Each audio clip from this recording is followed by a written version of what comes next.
সেই সবাই সময় বাকিপুর মাঠে তো মনে হয় ভালোই দর্শক হতো। তখন বাঁকিপুর মানে শ্রেষ্ঠ টুর্নামেন্ট।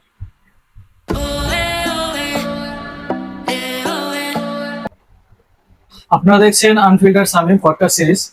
তো আজকে আমার সঙ্গে রয়েছে আমাদের মগরাহাটের স্টাইলিশ ব্যাটসম্যান অমিত ঘোষ। নমস্কার। থ্যাংক ইউ দাদা আমার পডকাস্টে আসার জন্য। থ্যাংক ইউ ভেরি মাচ তোমাকেও। তো আপনাকে সঙ্গে পেয়েছি, খুবই ভালো লাগছে। তো আজকে আপনার বিষয়ে যে সমস্ত কথাগুলো বা পুরোনো স্মৃতি, তখনকার সময় কেমন খেলা হতো হুম, বা খেলাটাকে কিভাবে রিলেট করতে, সেই সমস্ত বিষয়ে জানবো। নিশ্চয়ই নিশ্চয়ই। আমি আমার সাধ্যমতো চেষ্টা করব, আমার অভিজ্ঞতা যা যা হয়েছে মগরার ক্রিকেট নিয়ে এখনো পর্যন্ত, তো আমি নিশ্চয়ই বলবো। আচ্ছা, এখন কি করা হচ্ছে?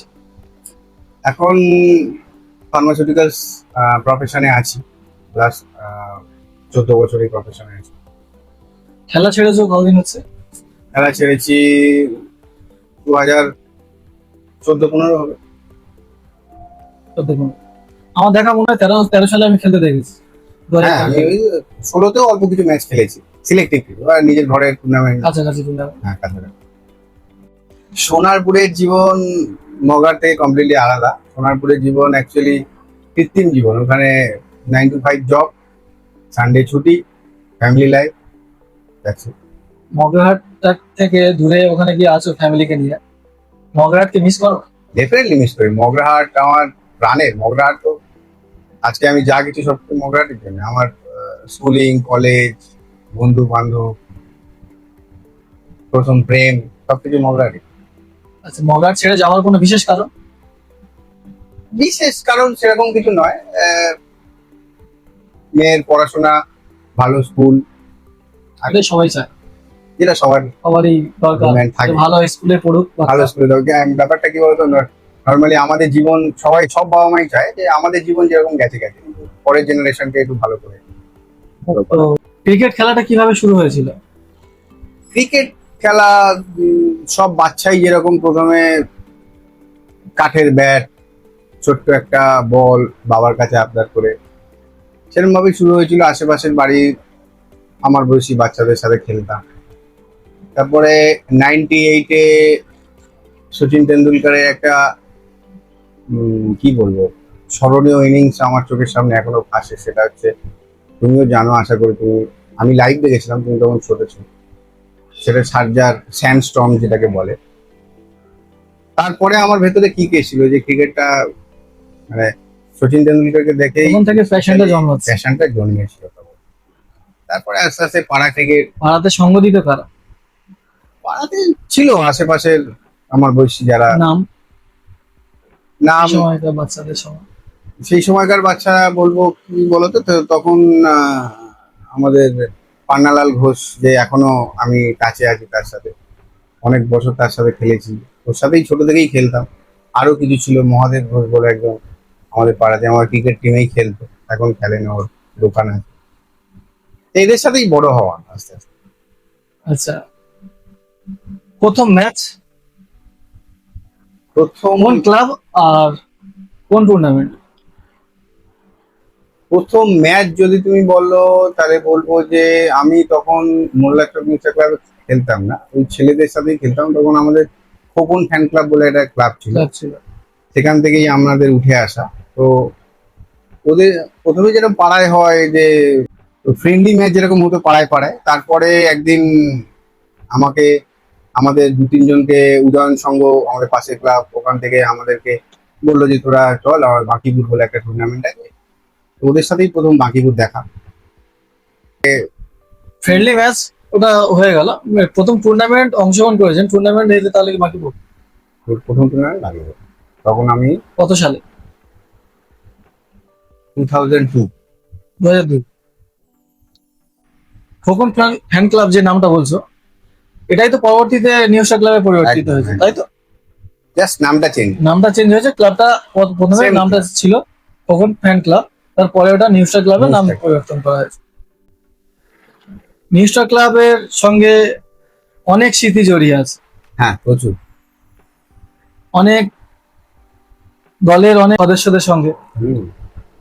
সেসব স্মৃতি একটু তুলে ধরতে পারো? তখন আহ, ওই ওই পাড়াটার যারা ছেলে ছিল, যারা কোকো ফ্যান ক্লাবের ছেলে ছিল, ওরা বললো যে তুমি আমাদের সাথে খেলো। তো ওদের সাথেই তারপরে আস্তে আস্তে প্র্যাকটিস শুরু করলাম, ফ্রেন্ডলি ম্যাচ খেলতে খেলতে চোখে আসলাম, এরকম ভাবেই আস্তে আস্তে বড় হওয়া। বল বল করা হতো? প্রথম প্রথম করতাম, তবে আনফর্চুনেটলি আমি ফ্রেশ বল করতাম। তো আমার কত সেরকম ছিল না, স্পিড ছিল না। তো যেরকম হয় আর কি, ফাস্ট বোলার পেসারদের অগ্রাধিকার আস্তে আস্তে। অ্যাকচুয়ালি আমি ব্যাটসম্যান হিসেবে প্রথম থেকেই আমার ক্রিকেট লাইফের ডে ওয়ান থেকে আমি ওপেনিং ব্যাটসম্যান হিসেবেই কিপিং করতে মনে হয় আমি দেখি কিপিং করতাম লাস্টের দিকে। লাস্টের দিকে কিপিং করতে দেখা যায়। প্রথম ম্যাচ বাকিপুরে খেলেছে। বাকি বাকিপুর মাঠে সেই সময় কি দলের জন্য কতটা ফার্স্ট ম্যাচ পারফরমেন্স ছিল? 47 রান। First match 47 run.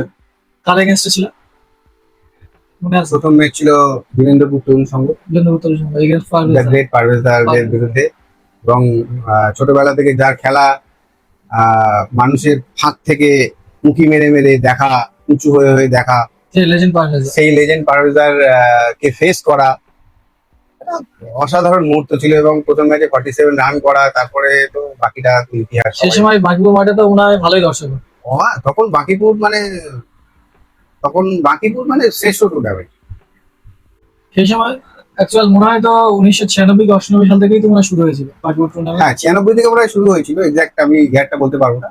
তো আমি প্রথম খেলেছিলাম 2002-এ। প্রথম বড় ইনিংস কোনটা?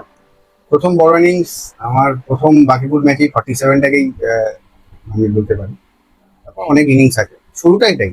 শুরুটা এটা। প্রথম কোন টুর্নামেন্টের নাম ছড়িয়ে পড়েছে যে অমিত ঘোষ? হ্যাঁ, বাই গড গ্রেস প্রথম টুর্নামেন্ট আমার বাকিপুর থেকে ওই 47 রান এবং এগেইনস্ট দা ওই ওই মারাত্মক টিম এবং সব ছোট্ট ছোট্ট বাচ্চা। আমাদের সব সাইজ ছিল একই সাইজে। হ্যাঁ, ওই ছোট্ট ছোট্ট একটা বাচ্চাদের টিম এসে এত বড় একটা টিমকে আমরা লিটারালি হারিয়েই দিয়েছিলাম এই ম্যাচে। তারপর থেকে আমাকে আর পেছনে তাকাতে হয়নি, সবাই জেনে গেছিল অমিত ঘোষ। তখন কত বছর বয়স ছিল তোমার? আমার তখন বয়স 17। তখন এগেনস্টে পারভেজদার কি ওই ম্যাচটা জিতেছিল? না, আমরা জিতেছিলাম। এবং সেটা হয়ে গেছিল, ক্লাব জিতেছিল, কোপন ফ্যান ক্লাব জিতেছিল। মানে অ্যাকচুয়ালি হয়েছিল কি, ওটা হয়ে গেছিল সারা মগরারের কাছে একটা খবর। কারণ ওই সময় পারভেজদারা যে লেভেলে ফর্মে ছিল, বীরেন্দ্রপুর তরুণ সংঘ, তখন পারভেজদাদের গায়ে 888-এর নাম আছে।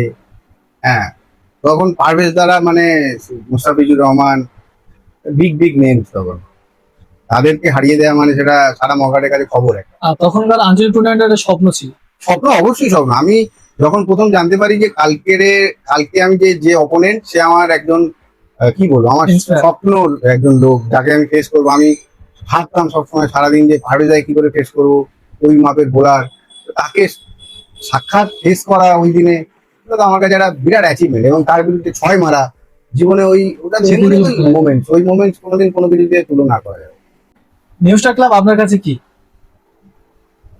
নিউ স্টার ক্লাব আমার কাছে তো কি বলবো, আমার পরিচয় তুমি বলতে পারো। নিউ স্টার ক্লাব আমাকে যে লেভেলে সম্মান, অবশ্যই এত মানুষ আমাকে চেনে, অবশ্যই এত মানুষ আমাকে জানে, মানে ভালোবাসে, সব ক্লাবের মধ্যে। ক্লাব ছাড়া আমি কিছুই না। এই নিউ স্টার ক্লাবের হয়ে স্মরণীয় ম্যাচ?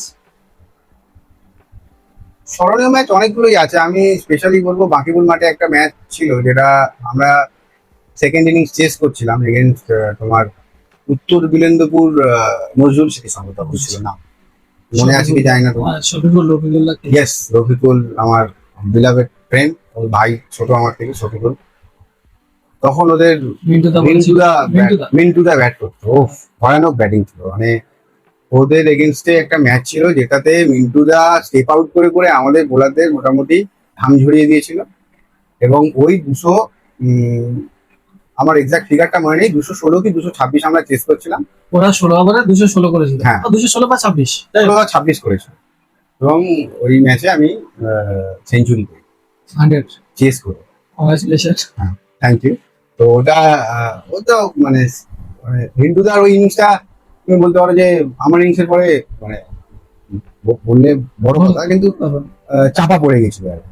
রিন্টুদার আমার বাবাও এখনো বলে যে ওই আমার বাবার প্রথম ম্যাচ ওটা দেখেছিল, আমার ম্যাচ মাকির মারে ছিল খেলা। পার্টির মাঠে স্টেজে বসে। তো বাবা আমার থেকে বেশি পছন্দ রিন্টুদাই করে, খুব দাঁড়িয়ে যাবে, অসাধারণ। মিন্টুদার ওই ম্যাচে কত রান করেছিল সেটা কি রিন্টুদা 80+ করেছে, 80+, তোমার সেঞ্চুরি ওনার 80+, দুজনেরই সেরা ইনিংস, সেরা innings।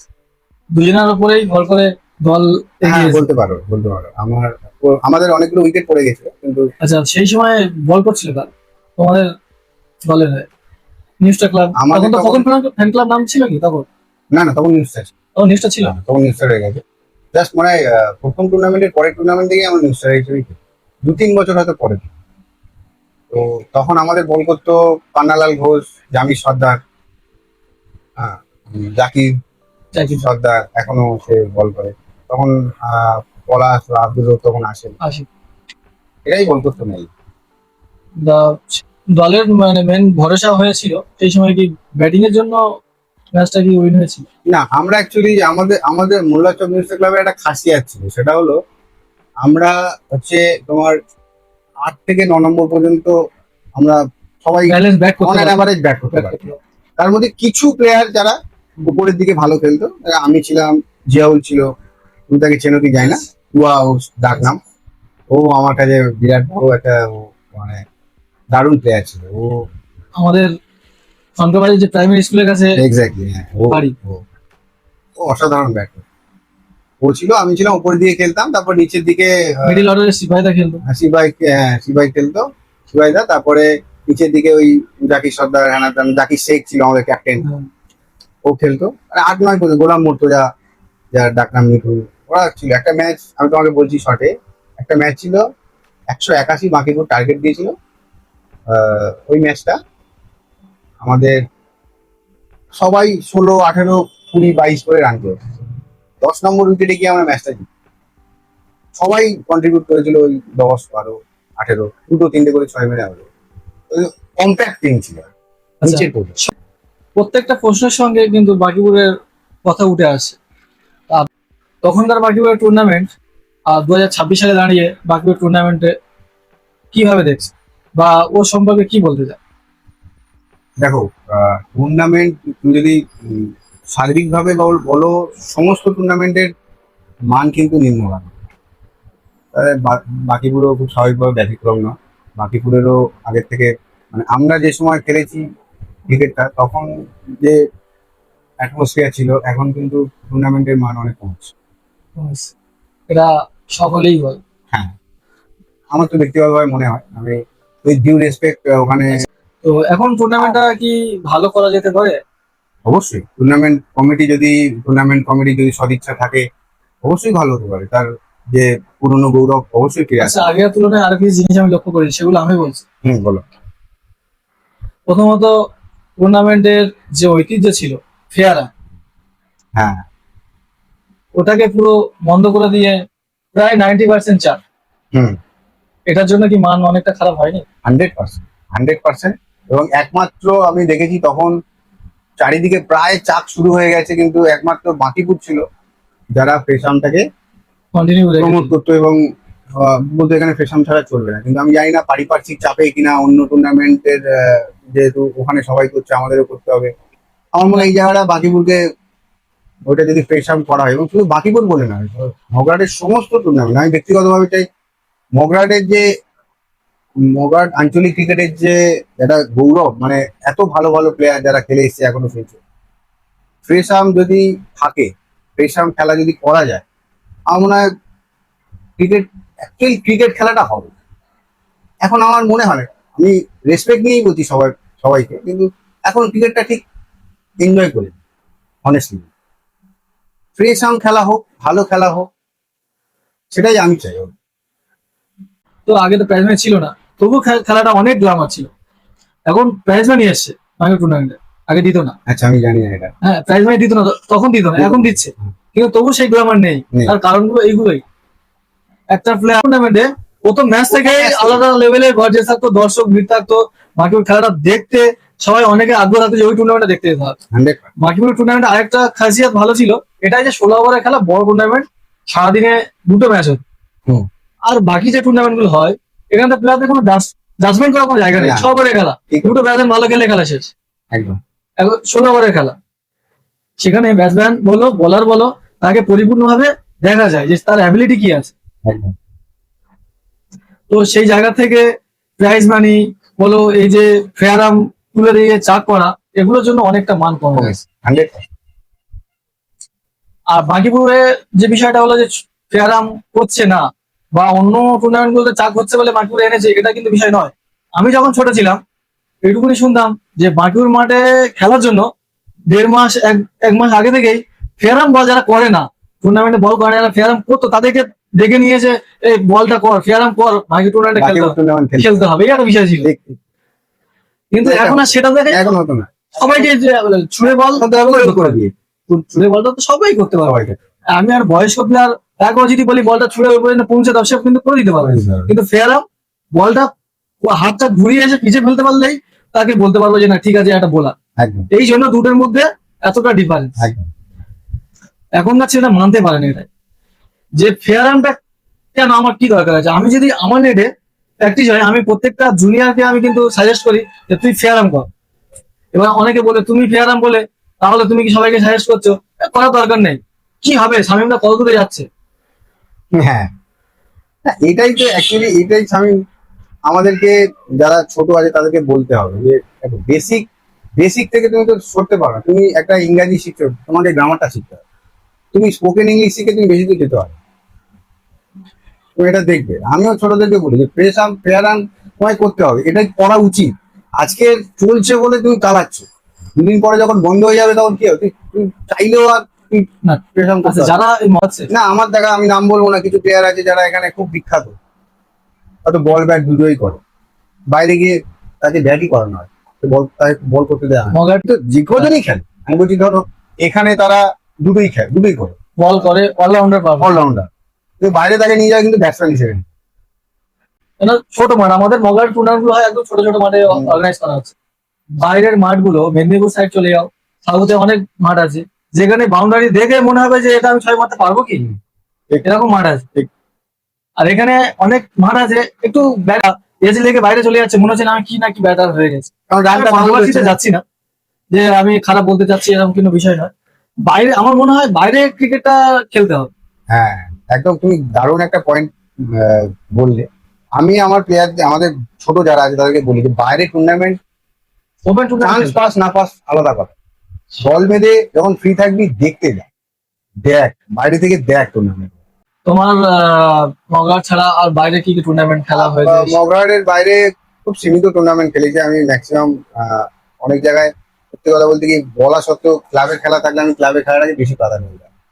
পারভেজ দা আমাকে প্রায় 3 বছর আমাকে আলিদা মাঠে খেলিয়েছে, তখন মগরাহাট একাদশ করতো। ওই সময় যখন আমরা ফর্মে ছিলাম তখন পারভেজ দা আমাকে আলিদা মাঠে খেলেছে। আমি যখন ভিআইপিতে প্র্যাকটিস করতাম 1 বছর মতো করেছিলাম। আমার খুব সৌভাগ্য হয়েছিল যে পুষ্পেন্দুর সাথে একটা টুর্নামেন্ট, ওর সাথে আমি ওপেন করতে নেমেছিলাম। পুষ্পেন্দু মারা গেছে, হ্যাঁ, তো may his soul rest in peace. ওর সাথে খেলার সুযোগ পেয়েছিলাম, এটা ভালো মেমোরি বলতে হবে। আমি আমাদের ক্লাবে সেই লেভেলে বাইরে খুব কম ছেলেই খেলতে গেছে, যেরকম তোমাদের এখন তুমি যেটা করছো, বাইরের ক্রিকেটটাকে মগার ক্রিকেটে ঢোকাচ্ছ। মগারের প্রতিটা ছেলে যেরকম তোমার পেজের থ্রুতে তারা দেখতে পাচ্ছে বাইরের ক্রিকেটার, তাদের পারফরমেন্স, তারা কেমন কেমন হয়, এটা খুব দরকার, এটা খুব প্রয়োজন থ্যাংক ইউ। মনে হয়।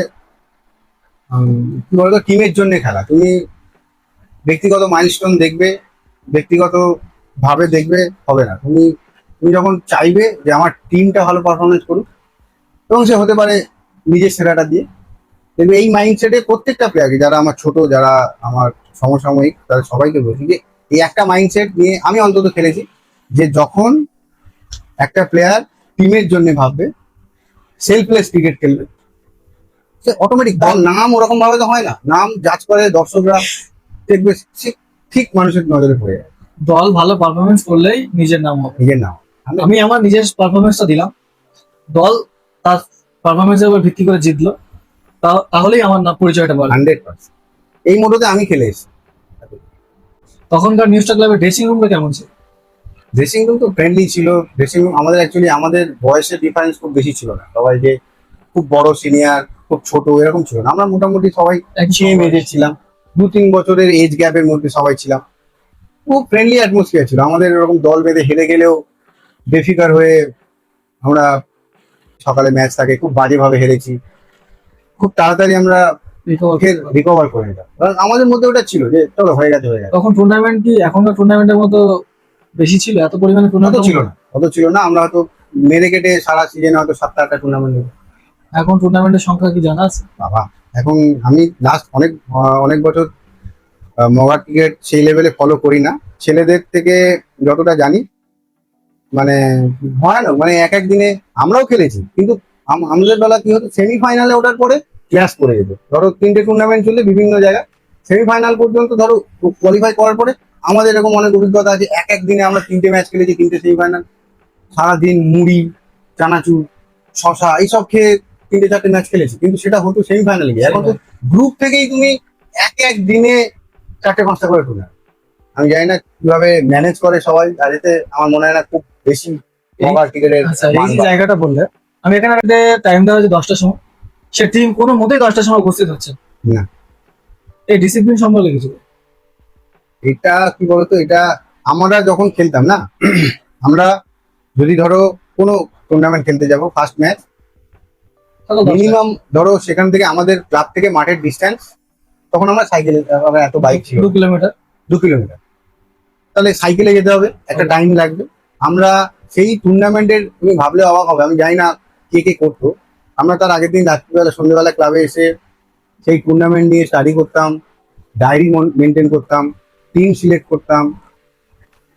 কখন, তখন এত ফোনও ছিল না, ছিল হয়তো স্মার্টফোন সেই সময় অত স্মার্টফোন ছিল না, কিন্তু কতিপয় ছেলে কালে কিপ্যাড ফোন ছিল, হ্যাঁ। তাই যোগাযোগ করা যেত। তারা আগে থেকে বলে দেওয়া হতো যে মিনিমাম 40 মিনিট আগে আমরা ক্লাবে আসবো, এখানে কিছু প্রাথমিক কিছু ডিসকাশন থাকবে, এখান থেকে আস্তে আস্তে মিনিমাম 15-20 মিনিট আগে আমরা মাঠে চলে যেতাম। এবং লিটারেলি আমরা যেতাম, টাইমের আগে পৌঁছে যেতে। টাইমের আগে পৌঁছে যেতাম। এখন অস্বাভাবিক ভাবে আমি দেখছি লাস্ট তোমার 10-12 বছর, 10 বছর তো হবেই, কি অধঃপতন। মানে আমি নিজেও তো টুর্নামেন্ট, আমাদের মোলাচক মিত্র ক্লাবের টুর্নামেন্টের সাথে আমি ওতপ্রোতভাবে জড়িত। এত মিটিং করি, এত ভালোভাবে সবাইকে বলে দেওয়া হয়, পানিশমেন্ট দেওয়া হবে, এই দেওয়া হবে, সেই দেওয়া হবে, ডিসিপ্লিন নেই। ডিসিপ্লিন না থাকলে কি সেই মঞ্চে পৌঁছানো সম্ভব? না, যায় না তো, কিভাবে তুমি বলো না। এত আজকালকার ছেলেদের মধ্যে ড্রেসিং সেন্স নেই, কি জুতো পরছে কি করছে, আমি মানে ড্রেস, আনফর্চুনেট। একটা ক্রিকেট খেলতে যাবে, ক্রিকেট ড্রেসটা প্রপার ড্রেস পরে নাকি, আপার লরের সেন্স নেই। তুমি একটা ক্রিকেট তো এটা, মানে এটা যাই হোক, মানে ওদেরকে হয়তো অনেক জানতে হবে, বা ওদের যারা ম্যানেজমেন্ট আছে তাদেরকেও বলা উচিত। আমার মনে হয় প্রত্যেকটা ক্লাবেরই এই ইনিশিয়েটিভটা নেওয়া উচিত, ডিসিপ্লিনটা। এখন আগেকার টুর্নামেন্টে প্লেইং 11 তো দূরের কথা, যদি এক্সট্রা নাম থাকতো অনেকে আনন্দ থাকতো আমার মনে হয়। ঠিক। হ্যাঁ? কিন্তু এখন একটা টুর্নামেন্টে 15 জন, তো 15 নাম্বার তো দূরের কথা, যদি 11 বাইরে বসিয়ে রাখা হয় তাকে আর পরের ম্যাচে খুঁজে পাওয়া যাবে। খুঁজে পাওয়া যাবে না। আচ্ছা, একটা সময় বলতো অমিতা সিপাই দলে যদি না থাকে, হুম। দলটা সেইভাবে গুরুত্বপূর্ণ মনে হয় না, যে না অমিত সিপাই নেই তাহলে হুম। নিউস্টার ক্লাব কি হবে। আর থাকলে একটা দলের ভরসা, বা নিউস্টার ক্লাব অমিত সিপাই এসে এইভাবে শুনতে পেতাম আমরা তখন দর্শক। হুম। এটার বিষয়ে কি বলবো? না, অমিত আর সিপাই কথাটা- দুজনের নাম কথাটা ঠিক, কিন্তু অ্যাকচুয়ালি আমি শুধু বললাম, তোমার সাথী সঙ্গের মাঠে একটা ইনিংস ছিল, অপোনেন্ট ছিল মোস্ট প্রবাবলি ধামুয়ার একটা টিম, রাধানগরের একটা টিম ছিল। একটা ম্যাচ আমি 90 নট আউটে শেষ করলাম, শেষের দিকে ম্যাচ ভারী হয়ে গেছে, ও এসে একটা ওভারে 5টা 6 মারলে ম্যাচ ইজি হয়ে গেছে। আর সিপাইদা ছিল ওই একটা ম্যাচ আমার ভীষণভাবে মনে থাকে। সিপাইদা আর একটা বলটাও করতো, বল দারুণ বল করতো, বলটাও করতো, ব্যাটটাও করতো, তাই ফিল্ডিং অসাধারণ ফিল্ডার ছিল, যে মানে 100% দিয়েই করতে পারতো। অসাধারণ। আমাদের টিমে সব থেকে ভালো ফিল্ডার ও ছিল, মানে এবং রানিং বিটুইন দ্য উইকেট। ওর সাথে ব্যাট করতে আমার ভয় লাগতো, মানে মজার ছলেই বলছি তোমাকে। ও যখন শর্ট রান নেবে, মানে ও যদি মেন্টালি প্রিপেয়ার হয়ে যায় যে আমি এই রানটা নেব, তো অপোনেন্ট যে থাকুক ও গেল, মানে ও চলে আসবে হাফ এন্ডের এপারে চলে আসবে, তুমি কভার করতে পারবে। কিছু Run out incident- এর- কিছু ইনসিডেন্ট এমন আছেও যে রান আউট হয়ে গেছে, ও কভার করে দিয়েছে, বাকি নন স্ট্রাইক পর্যন্ত স্ট্রাইকের ব্যাটসম্যান পৌঁছতে পারলো। তোমার সঙ্গেও হয়েছে নাকি? হয়েছে। তো সিপাহীদের সঙ্গে অনেক ফানি মোমেন্ট রয়েছে, সেগুলো যদি একটু তুলে ধরো। সিপাহীদের সাথে অনেক ফানি মোমেন্টসই রয়েছে, তো সব ফানি মোমেন্টস বলতে গেলে তোমরা হেসে ঘুরিয়ে যাবে। একটা ঘটনার কথা আমি তোমাদের বলছি। তখন আমরা মোটামুটি এস্টাবলিশ হয়ে গেছি, সবাই আমাদেরকে চেনে। দড়িচক বলে একটা গ্রাম আছে ধনকুতার ওদিকে, তোমরা তো জানবে না, ওরা টুর্নামেন্ট দিয়েছিল। আমাদের হয়েছে টিম জানি। আমাদের টুর্নামেন্ট আমাদের টিম চ্যাম্পিয়ন হয় ওই টুর্নামেন্টে, এবং ফাইনাল ম্যাচে একটা অবিশ্বাস্য ম্যাচে আমরা জিতি, যেটা ম্যাচ প্রায় হেরে গেছিলাম। আমাদের ক্যাপ্টেন জাকির শেখ গিয়ে লাস্ট ওভারে 6 রান বাকি ছিল, 6 রান না 9 রান মতো বাকি ছিল, ও গিয়ে 3টে উইকেট নিয়ে নেয়। এবং তারপরে যেটা ঘটেছিল, সবাই তো সবাইকে হাত করছে, সেলিব্রেট করছে। পান্নালাল ঘোষ ওরফে সিপাহীদাকে ফিরে পাওয়া যাচ্ছে। তো সিপাহীদা যথারীতি আমরা খুঁজছি, সিপাহীদা দেখা গেল একটা পুকুরের পাড়ে শুয়ে আছে। কেন? তো আমরা আবিষ্কার করলাম অনেকক্ষণ পরে গিয়ে, ওইটাও সেলিব্রেশন, ওখানে আনন্দ করছি শুয়ে পড়ে। তো অদ্ভুত ও, মানে এই ঘটনাটা যখন মনে পড়ে আমরা হাসি সবাই। মানে অদ্ভুত, সবাই একরকমের সেলিব্রেশন, ওরা একরকম। সিপাহীর কথা বলবো না, অবশ্যই ওর সাথে অনেক স্মরণীয় মুহূর্ত আছে। আমাদের প্রত্যেকটা ছেলেই, শুধু সিপাহী বলে না, ইকবাল, জাকির শেখ, জাকির সর্দার, জাকির সর্দার, এরা গোলাম মুর্তজা, আমাদের একটা কি ছিল না, একটা বন্ডিং ছিল, আলাদা বন্ডিং ছিল, একে অপরের মানে একটা মানে অপরিহার্য অঙ্গ হয়। এই ছাড়া ও ছাড়া এরকম ভাবে টিম হতো না। না, এরকম আছে, সবাই তো অনেক ইনিংসই আছে আমার, অনেক অনেক অনেক মুহূর্ত আছে, অনেক ম্যাচ, এরকম ম্যাচ আছে দুজনে মিলে জিতিয়েছি। কার সঙ্গে ব্যাট করতে নামলে আত্মবিশ্বাস উচ্চ স্তরে থাকে? হুম। আমার আমি যতদিন মেন টিমে খেলেছি, পরে তো ছোটরা এলো টিমে, আমাদের কম্প্যাক্ট টিমে আমি বলবো জিয়াউল শেখ। জি অবশ্যই। ও আমার নন স্ট্রাইকে থাকা মানে আমার একটু কনফিডেন্স লেভেলটা বাড়। ডাকনাম তোয়া। চুয়া। সেরা পার্টনারশিপ কার সঙ্গে আছে? আমার সেরা পার্টনারশিপ ছিল আমাদের তখনকার যে ক্যাপ্টেন ছিল জাকির শেখ, ওর সাথেই আমার একটা লংগেস্ট পার্টনারশিপ ছিল। মানে উইদিন 17-20 রান আমাদের ফার্স্ট উইকেট পরে, তারপরে আমরা 181 রানটা চেস করি। মানে তুমি বলতে পারো 150 রানের বেশি পারি।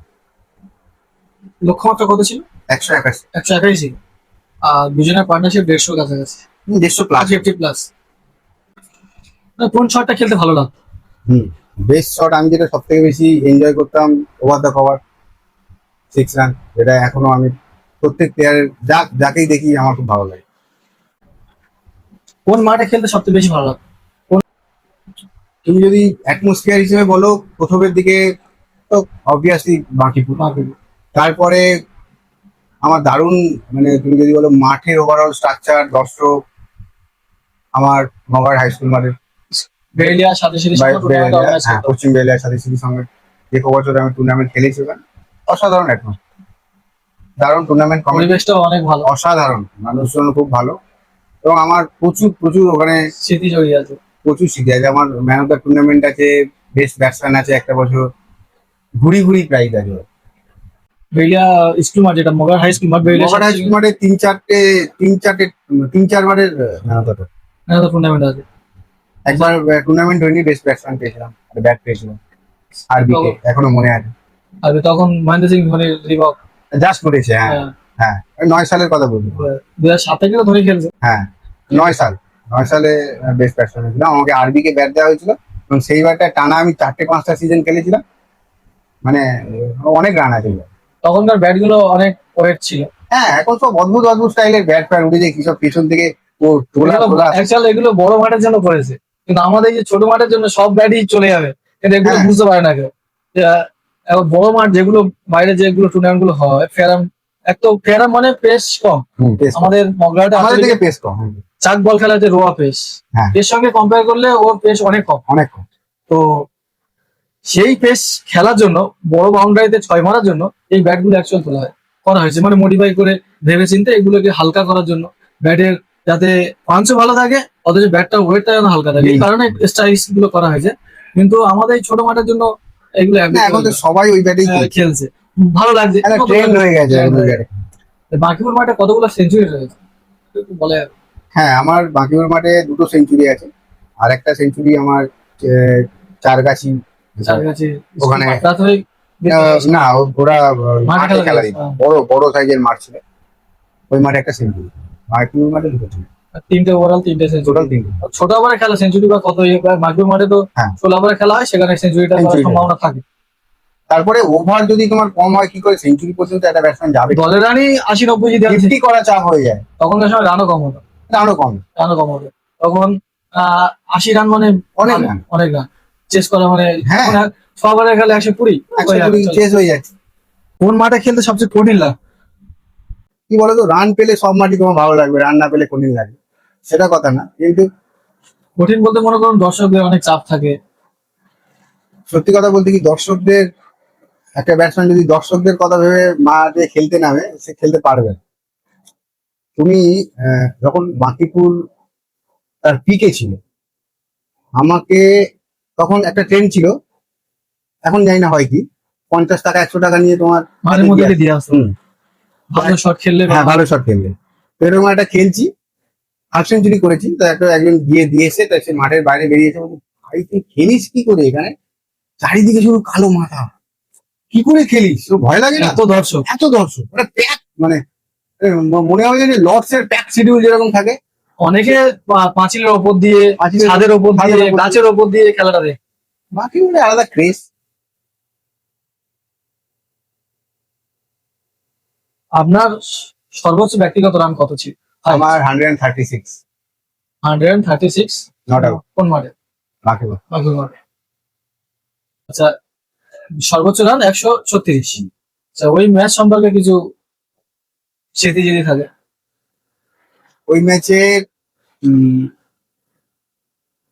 মাইতলাব নবম সংঘ, কিং নিজাম নূর, ও ব্যাট করে প্রথম, ওদের দল প্রায় 200, এক্সাক্ট ফিগার মনে নেই, 236 বা 26 এরকম রান করেছে। তো চেস করে আমরা ম্যাচটা জিতেছিলাম। সেই ম্যাচে আমি 136 নট আউট। দারুণ মুহূর্ত, দারুণ মুখ ওটা। শেষ করে আবার হ্যাঁ, সর্বোচ্চ রান নিজের। সর্বোচ্চ রান, হ্যাঁ, দারুণ অনুভূতি। সেই ম্যাচ খেলার পরে ওটা কি, প্রথম রাউন্ডের ম্যাচ ছিল কি না, ওটা মনে হয় সেমিফাইনাল। সেমিফাইনাল ছিল? ফাইনালে যাওয়ার মুহূর্তটা আরো দারুণ। হ্যাঁ, ফাইনালে ছিল পারভেজ দ্বারা। পারভেজ দাদা। হ্যাঁ, একমাত্র তুমি যদি বলতে পারো যে তখন কঠিন প্রতিপক্ষ বলতে যে ছিল, সেটা হচ্ছে দক্ষিণ বিলেন্দ্রপুর তরুণ সংঘ। আমরা 9-9 করে 12 থেকে 13টা টুর্নামেন্টে সেমিফাইনাল, ফাইনালে নক আউট হয়ে গেছি বীরেন্দ্রপুর তরুণ সংঘের। মানে তুমি বলতে পারো ওই ওই ওই টিমটা আমাদেরকে একটা ইয়ে ছিল, আমরা টপকাতে পারতাম না। সেমিফাইনাল তখনকার সময় ট্রফি 90% ট্রফি তরুণ সঙ্গে। 90% টপি, একদম। আর কোনটা টিম, ওই টিমে তুমি কি বলবে, যেরকম নেই। ব্যাটিং, যেরকম বোলিং, যেরকম ব্যাটিং, পারভেজ দা, ইমতিয়াজ দা, ইমতিয়াজ দা, ফটুল দা, ফটুল দা, তারপরে চাঁদু, তোমার আমাদের পদ্মদা কিপিং করতো, পদ্মদার দাদাও খেলতো আগে, অসাধারণ। রাকেশ খেলতো, রাকেশ তো এখনো খেলে, ও কোনদিন বুড়ো হবে না। রাকেশ, রাকেশ ও খুব মানে ক্রিকেট পাগল ছিল, ও খুব ভালো লাগে আমার, যেখানে ক্রিকেট সেখানে রাখে। সব কোন টুর্নামেন্টটা জেতার আনন্দ সবচেয়ে বেশি ছিল? তখন আমরা যখন খেলতাম, তখন সব থেকে, যদি বলো মগার্ডের মধ্যে সব থেকে সেরা টুর্নামেন্ট ছিল বাকি। এবং এছাড়াও হাই স্কুল মাঠের মানে পশ্চিম ভ্যালিয়ার টুর্নামেন্টও যথেষ্ট ভালো ছিল। নিজের টুর্নামেন্টে, নিজের ঘরোয়া অবশ্যই ঘরোয়া টুর্নামেন্ট তো হবেই, মানে আমরা খুব ভালোভাবে খেলাটা দেওয়ার চেষ্টা সারা প্রতি বছরই করি। নিজের ঘরে টুর্নামেন্ট তো অবশ্যই, সেটা তো অগ্রাধিকার পাবে, কিন্তু দুটো মাঠ আমি বলবো, দুটো টুর্নামেন্ট এগিয়ে রাখবো সব থেকে বাকি। আচ্ছা, আমি কোন মাঠের পরিবেশ সব থেকে ভালো লাগলো? আমার কাছে ফুল মাঠের পরিবেশ ভালো লাগে, বাকিগুলো ভালো, যথেষ্টই ভালো। তুলনামূলক তুলনামূলক হাই স্কুল মাঠ। মাঠে এমন কোনো ঘটনা রয়েছে কোনো প্লেয়ারের সঙ্গে বা কোনো টিমের সঙ্গে হাতাহাতি হয়েছে? না, ব্যক্তিগতভাবে আমার সাথে কারোর হাতাহাতি হয়নি। রাগারাগি হয়েছে খেলতে গেলে যেগুলো হয়। হাতাহাতি সেরকম ভাবে কিছু হয়নি। সেইভাবে সেরকম কোনো ঘটনা নেই। এমন কোন দল মগরাহাট আঞ্চলিকে বা মগরাহাট আঞ্চলিক টুর্নামেন্ট গুলোতে এমন কোন দল আছে যে তাদের সঙ্গে খেলতে না এই দলটার বিরুদ্ধে রান করতে হবে, দায়িত্ব হ্যাঁ, নিতে হবে? হ্যাঁ, ওই নামটা বলতে গেলে হয়তো নবম সঙ্গের নামটাই আমাকে বলতে হবে। কারণ ওই একটা টিম ছিল, যে টিমটার এগেনস্টে আমাদের ম্যাক্সিমাম ব্যাটসম্যান রান পেল, কিন্তু আমি রানের খরাতে থাকলেও ওদের বিরুদ্ধে আমার রান ব্যাটে লাগতো। ওই জন্য আমি খুব এনজয় করতাম ওদের বোলারদের, আমার সঙ্গে। নবম সঙ্গের বোলার। আচ্ছা, অ্যাকচুয়াল মগরাহাটের তরুণ সংঘ, বিলেন্দ্রপুর তরুণ সংঘ হারিয়ে যাওয়ার পরে টুর্নামেন্টে সেই সময় পিক ফর্মে ছিল না, তখন পিক ফর্মে এলো মাইতলাভ নবরত্ন নবম সংঘ। সঙ্গে, ধারাবাহিক পারফরমেন্স হ্যাঁ, ধারাবাহিক অনেক বছর ধরে। অনেক বছর ধরে যেমনটা তরুণ সংঘ ছিল তেমনটাই নবম সংঘ হ্যাঁ, প্রায় অনেক কিছু বছর কিছু ধরেই। ক্ষেত্রে কিছু কিছু ক্ষেত্রে তো নবম সঙ্গ ছাপিয়েও গেছে। তুমি যদি বলো ধারাবাহিক পারফরমেন্সের কথা এবং প্লেয়ার ধরে রাখা, একই প্লেয়ার অনেক বছর ধরে, এবং ওরা যে কত কত টুর্নামেন্ট জিতেছে, কত ট্রফি রাখার জায়গা নেই। প্রচুর প্রচুর ট্রফি, প্রচুর ট্রফি। সেই সময় সেমিফাইনালে বারবার দেখা হতো না। অনেক দেখা হতো। এবং ওদের প্লেয়াররাই বলতো যে একমাত্র মানে ওদের মনে হতো আমরা ওদের কাছে কাটা। হুম। এরকম অনেক হারালেই ওরা সবার সাথে player কে জিতেছে, হারায়। আমার সাথে হেরে গেছে। এরকম হয়েছে অনেক ঘটনা। তো ওদের সাথে ওদের বোলারদের মানে খেলতে আমার খুব ভালো লাগে। ভালো, ফাইনালে বেশি দেখা হতো না সেমিফাইনালে দেখা হতো আমাদের সঙ্গের সাথে? সেমিফাইনালে বেশি হতো। সেমিফাইনালে বেশি হয়। আর সেই সময় আর কম্পারেটিভ টিম, এই সময় কম্পারেটিভ টিম শফিকুল্লার টিমটা ছিল, নজরুল স্মৃতির সঙ্গে, বাইট পর একটা টিম ছিল, বাইক বা নবোদয়ের সঙ্গে, পলস পলস তখন আস্তে আস্তে উঠছে, তখন ওরা ভালো খেলতো। ব্রেইলিয়ার সাথে স্মৃতির সঙ্গে। রেলের সাথে স্মৃতি সঙ্গ খুব বেশি ফাইট যখন মিঠুন নন্দী, মিঠুন নন্দী বিট্টু বৈদ্য, বিট্টু এটা যখন লালদা। খেলতো, রানাদা, তখন ভালো টিম ছিল। আমরা যখন উঠে গেছি তখন হ্যাঁ টিম ছিল, তো সেই লেভেলে সেই প্রতিদ্বন্দ্বিতা ছিল। ছিল। আচ্ছা, দক্ষিণ কাশী স্পোর্টিং ইউনিয়ন ছিল। দক্ষিণকারী স্পোর্টিং ইউনিয়নের সঙ্গে খুব ভালো একটা স্মৃতি আছে আমাদের। প্রথমে যখন বললাম যে ম্যাচটা আমরা পারভেদাকে হারাই, পারভেদাকে, তার পরের ম্যাচটাই ছিল আমাদের দক্ষিণ কাশী স্পোর্টিং ইউনিয়নের সাথে। লেজেন্ড প্লেয়াররা ছিল, টুটুদা, আমাদের ছিল সেই বাবলু, কম্প্যাক্ট ছিল, খুব ভালো টিম ছিল। আমরা তো প্রথম ম্যাচটা ওই বড় টিমকে হারানোর পরে আত্মতুষ্টিতে ভুগলাম। পরের ম্যাচে টুটুদার ইয়র্কার আর কেউ খেলতেই পারলো না। ওটা কি ফাইনাল ছিল? না, প্রথম রাউন্ডে তিনটে করে ম্যাচ থাকতো, তিনটে করে টিম থাকতো। প্রথম ম্যাচে আমরা পারভেদাতে হারলাম, সেকেন্ড ম্যাচে গ্রুপ লিগের ম্যাচ, স্পোর্টিং ইউনিয়নের সাথে হেরে গেলাম। গ্রুপ লিগের ম্যাচ ছিল। তো ওইটার চ্যাম্পিয়ন কে ছিল ওই গ্রুপ, গ্রুপ পর্যায়ে? ওই গ্রুপে দক্ষিণকারী স্পোর্টিং ইউনিয়ন Champion। মোলাচক মিস্টার ক্লাবের প্রিয় partner? Batting partner Pannalal Ghosh, মগরাহাটের হাবিবুর রহমান, হাবিবুর রহমান। No doubt. সবচেয়ে প্রিয় all rounder? All rounder Parvez Ahmed, Parvez Ahmed. All time great. তখনকার সময় সবচেয়ে কঠিন বোলার কে ছিল? তখনকার সময় সব থেকে কঠিন বোলার আমার মনে হতো যে জাহির আব্বাস, টুটুদা। জাহির আব্বাস, দক্ষিণ কাশী স্পোর্টিং ইউনিয়নের জাহির আব্বাস। ওনার প্রত্যেক বলে উনি বলে বলে বল করতেন, কি বল করবো, বোল্ড উচ্চারণ করতো, বোল্ড বল। মানে সেটা অব্যর্থ ইয়র্কার। হ্যাঁ, এবং ওটা যে কোনো ব্যাটসম্যানের কাছে একটা বিরাট বড় চ্যালেঞ্জ, ওই ব্যাটটায় বলটা লাগানো।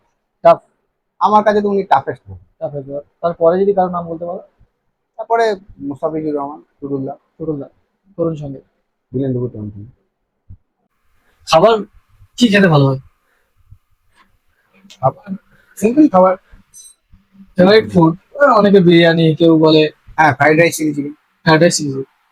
এটা খাওয়া উচিত না স্পোর্টসম্যান, সবাইকে বলছি, কিন্তু আমার ব্যক্তিগতভাবে ভালো লাগে। খেলা ছাড়ার পরে, খেলতে খেলতে নয়। আচ্ছা, পছন্দের movie? Bollywood? Three idiots. Three idiots. আর ক্রিকেট ছাড়া অন্য কোনো স্পোর্টস ভালো লাগে? লন টেনিস ভালো লাগে, ফুটবল ভালো লাগে।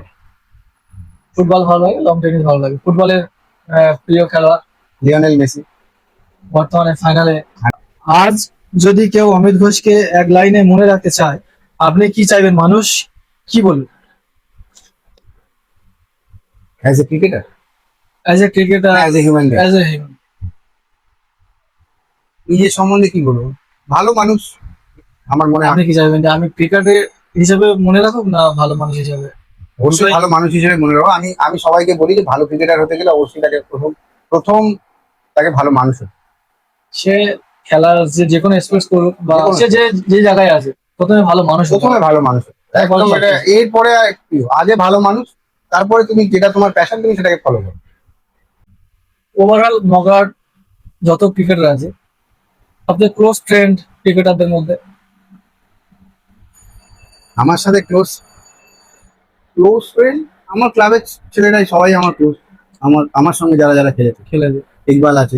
ক্লাব ছাড়া বাইরের কোনো ক্লাবের সঙ্গে শরীর বন্ধুত্ব ছিল? হ্যাঁ, মিঠু নন্দীর সাথে খুব ভালো বন্ধুত্ব আমার, সবার সাথেই। সেইভাবে সময় কাটানো হতো কি ওদের সঙ্গে? হ্যাঁ, সময় কাটানো বলতে আমরা যখন খেলতাম তখন কোনো রেগুলার টাচে ছিলাম, এবং বিট্টুর সাথে আমি ভিআইপি মারে প্র্যাকটিস করতে যেতাম। বিট্টু বৈদ্য? বিট্টু বলতো আমরা এক ট্রেনে যেতাম, সকাল 6টা 10-এর ট্রেনে উঠে ভিআইপি মারে প্র্যাকটিস করতে যেতাম। ভিআইপি ক্লাবের হয়ে খেলার কোন স্মৃতি আপনার? একটা টুর্নামেন্ট খেলেছিলাম। একটা টুর্নামেন্ট। মাঠের বাইরে অমিত ঘোষ কেমন মানুষ? সেটা তো অমিত ঘোষ জাজ করবে না, সেটা অন্য মানুষ জাজ করবে। অমিত ঘোষ বেসিক মেনটেন করা মানুষ, একজন সবাইকে সঙ্গে নিয়ে চলতে চায়। পরিবার আপনার ক্রিকেটের জীবনে কতটা অবদান বা ভূমিকা রেখেছে? যেটা আমার মনে হয় প্রত্যেক ছেলেরই জীবনে এটা হয়, প্রথম প্রথম যখন ক্লাস বাঙ্ক করে, কলেজ বাঙ্ক করে খেলতে যায়, পড়াশোনায় মন থাকে না, যখন খেলাটায় পুরোপুরি দিতে যায়, স্বাভাবিকভাবেই তাদের বাবা মা রেগে যায়। আস্তে আস্তে যখন প্রতিষ্ঠিত হয়, বাইরের কিছু মানুষের কাছে নিজের ছেলের সম্মান, ছেলের প্রশংসা পায়। আমার ব্যক্তিগত জীবনে যেটা হয়েছে, মাঠে টুর্নামেন্টে যখন আমি ভালো খেললাম, বাজারে গিয়ে আমার বাবার 5টা মানুষের কাছে নাম শুনলো, আমার বাবা প্রাউড ফিল করেছে, তারপর থেকে আমার বাবা মাঠে যায়। প্রত্যেক ছেলের জীবনে অনলাইন আওয়াজ এরকম হয়, প্রথম প্রথম হয় না, এস্টাবলিশ হওয়ার পরে তারা সাপোর্ট করে। আমার বেলাও তাই। সবারই বাবার অবশ্যই ভালো লাগবে ছেলের সুনাম। অবশ্যই। আচ্ছা, বিয়ে করার পর থেকে কি খেলা থেকে দূরে যাওয়া হয়েছে? হ্যাঁ, বিয়ের পরেও খেলেছি, প্রায় 3-4 বছর খেলেছি। তারপরে আস্তে আস্তে যেটা হয় আর কি, প্রত্যেক পুরুষ মানুষের দায়িত্ব। জীবনে দায়িত্ব আসে, লায়াবিলিটি আসে। আচ্ছা, এখনকার প্রজন্মের ক্রিকেটারদের জন্য কি বার্তা দেবে? এখনকার প্রজন্মের ছেলেদেরকে একটাই জিনিস বলবো, যেটা যেটা আজকালকার দিনে খুবই দরকার, ডিসিপ্লিন হতে হয়। ক্রিকেট খেলতে গেলে তুমি আঞ্চলিক ক্রিকেট খেলো আর ন্যাশনাল ইন্টারন্যাশনাল খেলো, কখন টুর্নামেন্ট? স্টেট লেভেলে খেলো, তোমাকে ডিসিপ্লিন হতে হবে। তুমি ডিসিপ্লিন না হলে, ক্রিকেটিং সেন্স না হলে তোমাকে তুমি কন্টিনিউ করতে পারো। ডিসিপ্লিনটা একটা ক্রিকেটারের কতটুকু অবদান রাখে বড় জায়গায় যাওয়ার জন্য, বড় মঞ্চ পাওয়া যায়? ডিসিপ্লিনটা অবশ্যই ডিসিপ্লিনই তো একটা, যে কোনো বড় বড় ক্রিকেটারের উদাহরণ তুমি টেনে আনো, সে জীবনে দেখবে সে অনেক কিছু কম্প্রোমাইজ করে। তুমি যখন বড় হতে হতে তুমি বিভিন্ন জিনিসে তুমি ডিস্ট্রাক্ট হবে, তুমি আলাদা হয়ে যাবে, অন্য ছেলেরা যেটা করছে তুমি করতে পারবে না, তোমাকে একটা ফোকাস ওয়েতে তোমায় চলতে হবে। যে কোনো মানে আজকালকার ছেলেদেরও আমি বলবো ভীষণভাবে, আমরা যখন খেলেছি, আমাদের আমরাও তখন ছোট ছিলাম, ইয়াং ছিলাম, আমরাও ডিস্ট্রাক্ট হয়ে যাওয়ার অনেক চান্সেস ছিল, কিন্তু এখনকার ছেলেদের আমরা কিন্তু হইনি। যেটা আমরা যতটুকু সফল হয়েছি, আমাদের ক্লাবের ছেলেরা যতটুকু যা হয়েছে, আমরা একভাবে বন্ডিং দেখে একইভাবে প্র্যাকটিস করা, একইভাবে ফিজিক্যাল এক্সারসাইজ করা, এবং আমরা অ্যাকচুয়ালি মেনটেন করতাম ড্রেস, শু।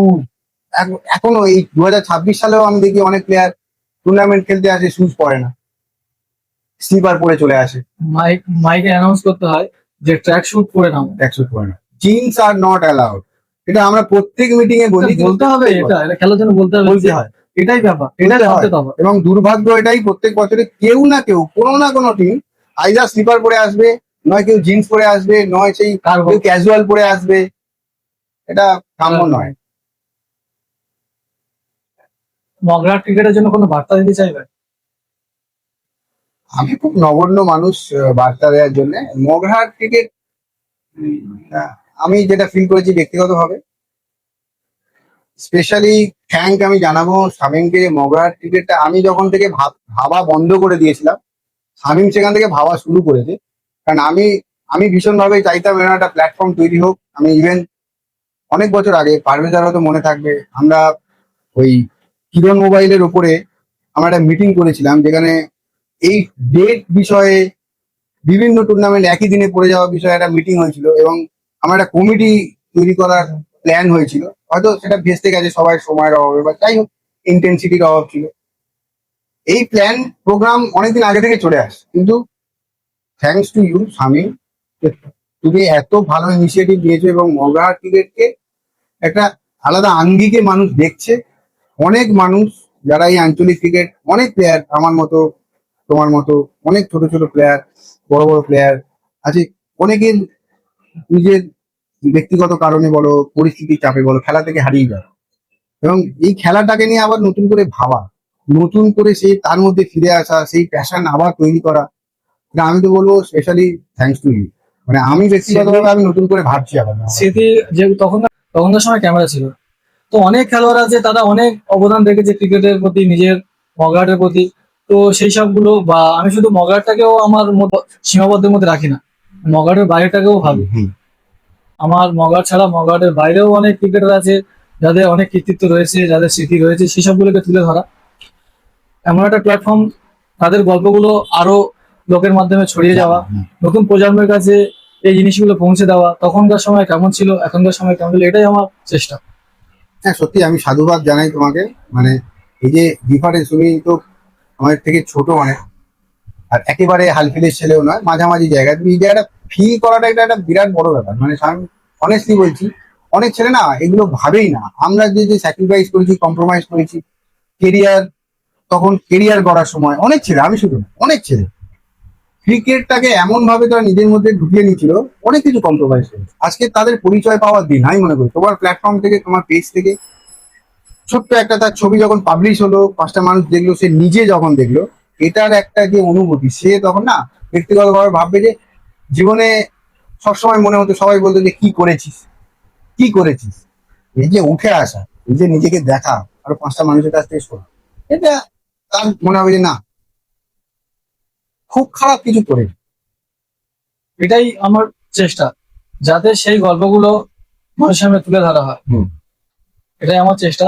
সবাই পেজটাকে ফলো করো, ধরবো, সবাইকে নিয়ে আসবো, শুধু কোনো বিশেষ ব্যক্তি নয়, আমার কাছে সবাই একই। একদম। তো সময় লাগবে, হয়তো আজকে আমি পোস্ট করতে পারছি না, বা আজকে আমি তাকে পডকাস্টে রাখতে পারছি না, হয়তো আগামী দিনে আসবে। তো তার জন্য সময় লাগবে, একদিনে বেশি পোস্ট করা যায় না, তার জন্য সময় সাপেক্ষের ব্যাপার।